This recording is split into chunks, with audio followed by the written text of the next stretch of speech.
Sian Lim, naglahong parang bula at nakalimutan na dahil kay Paulo. Same Kimi.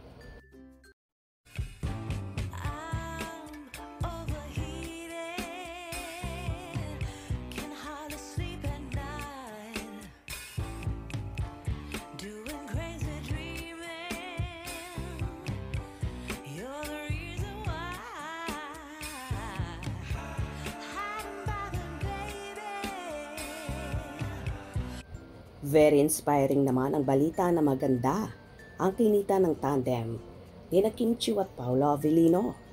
At least, nawala na rin yung Sian Lim duo at tanggap na nila ang team up ni na Kim at Paolo. Tsaka masaya rin na basta gusto ng tao, kikita pa rin ang pelikula. Takot na nga ang marami na sumagal sa paggawa ng pelikula dahil marami ang hindi tumatangkilik ng pelikula. Pero at least, pag magandang isang project, sige pa rin pala. May pag-asa sa takilya. Talagang hinintay rin ng marami ang resulta ng Kim Pao at baka meron na namang gumawa pa at maging masigla na naman ang resulta.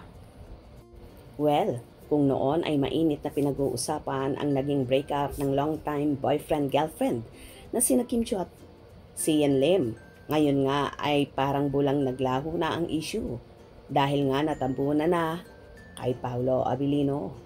Tila lahat nga ay nakamove on na sa Kim C at ang tinatangkilik at mainit ngayon na tambalang Kim Pao. Hindi na kasi kaila sa marami nakakaiba ang chemistry ng Kim Pao na hindi lang pang big screen ang atake na halos lahat ay nagsasabi na may namumuo ng relasyon kina Kim at Paolo. Na mismong mga cast at katrabaho ng dalawa ay umaamin na magkasintahan na ang Kim Pao. Kahit nga silang mga cast, kilig na kilig kapag ang Kim Pao na ang kaharap nila, lalo pat marami ang nagsasabi na nakaka-good vibes ang naturang movie. Kaya naman lahat ay kinikilig.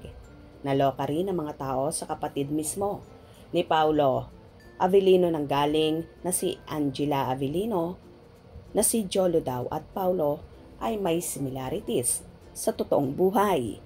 Hindi raw din sa movie ito nagaganap kundi in real life.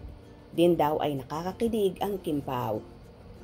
Tila may nalalaman din ang kapatid na ito ni Paolo sa real score ni na Kim at Paolo na ayaw lang niyang tumbukin dahil para sa kanya mas mainam pa rin na sa Kim Pao mismo magmumula ang pag-amin.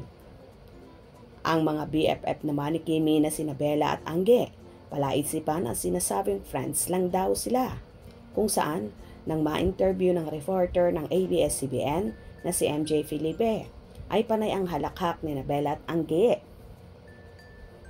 Sundot pa ni Angelica, friends lang daw sila pero ganun maghalikan na kung tutuusin naloka lahat. Sa naging kisses at kissing scene ng Kim Pao, kung saan sabi pa ni Bella Padilla, yun daw ang nagdala. Anyway, babo na talaga kay Sian Lim at mag-concentrate na lang siya sa pagpapalipad ng eroplano at so happy naman siya sa jowa niyang si Iris Lee. Kaya good luck na lang sa ginagawa ng aktor. By the way, kasalukuyan ngang nasa Los Angeles, California ang Kim Pao ngayon para sa gaganaping black screening kung saan inaabangan na sila ng ating mga kababayan na makakasama nila ang Kim Pao ngayong March 28, 29, 30. Kaya sa ating mga kababayan, sugod na para makita nyo at makadaupang palad ng personal ang Kim Pao. Congratulations kina Kim at Paolo at sa buong cast. For sure papatok at kikita ng malaki ang movie nyong My Love Will Make You Disappear sa takilya. At ganun din sa director na si Chad V. Vidanes. Hope you enjoyed. Please subscribe for more info.